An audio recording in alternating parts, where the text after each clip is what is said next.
Hello दोस्तों, स्वागत है एडवाइस में। और आज हम लोग डिस्कस करेंगे कि क्यों फ्रांस के राष्ट्रपति के खिलाफ इतना ज़्यादा विरोध हो रहा है, क्यों इस्लामिक नेशन उनके अपोज में चले गए हैं, उनका अपोज कर रहे हैं।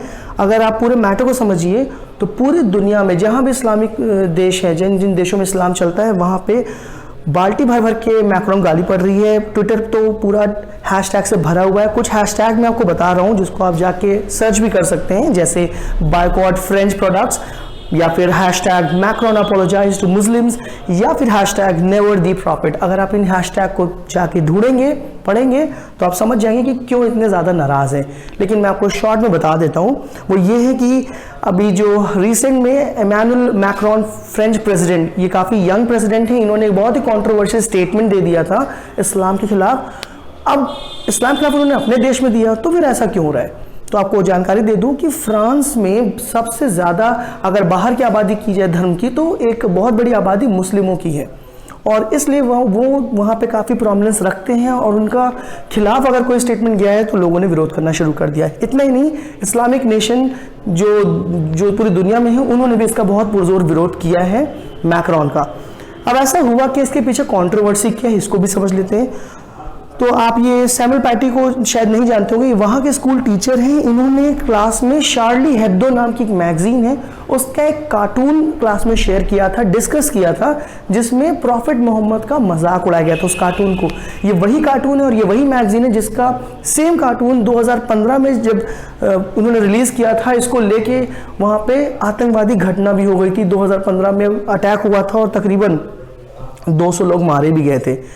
तो ये ऐसा क्यों हुआ ये तो मुझे नहीं पता, लेकिन इसके कारण उस सैमुअल पैटी को जान से हाथ धोना पड़ा। वहाँ के लोगों ने उनकी गर्दन काट दी और फिर दंगे जैसी सिचुएशन वहाँ हो चुकी है।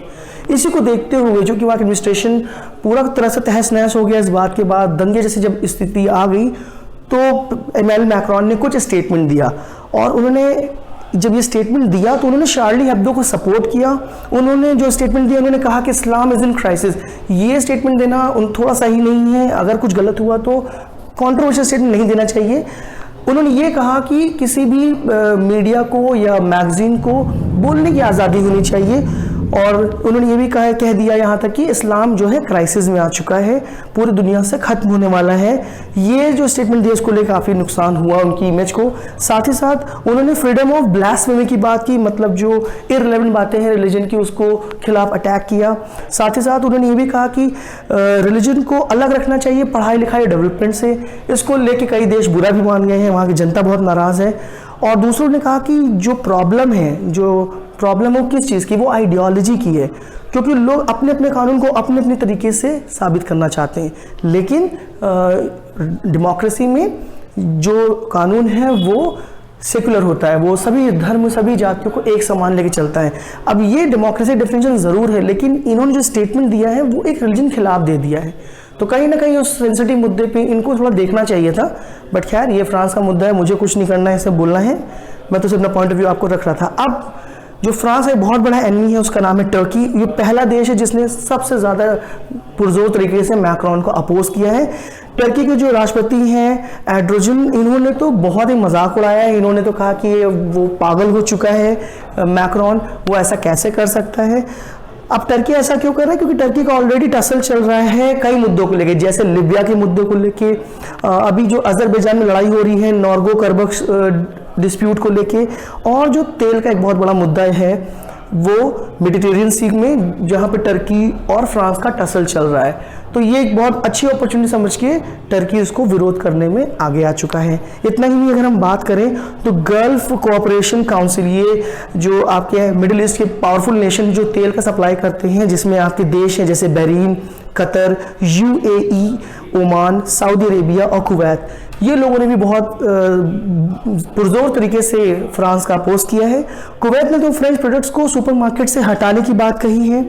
अगर हम सऊदी अरेबिया या यूएई की बात करते हैं तो उन्होंने वहाँ पे कैरफोर जो ग्रॉसरी चेन है फ्रांस की, उसको बायकॉट करने की अपील की है अपने देशवासियों से। और इन्होंने भी ये जो GCC है, गल्फ कोऑपरेशन काउंसिल, इन्होंने फ्रांस को बहुत ही इररिस्पॉन्सिबल बताया है, वहाँ की सरकार पे क्वेश्चन पुट अप किए हैं कि वो वहाँ पे लॉ एंड ऑर्डर नहीं मेंटेन कर पा रही है और सभी धर्म के लोगों को सिक्योरिटी नहीं दे पा रही, ये उन्होंने क्वेश्चन पुट अप किया है।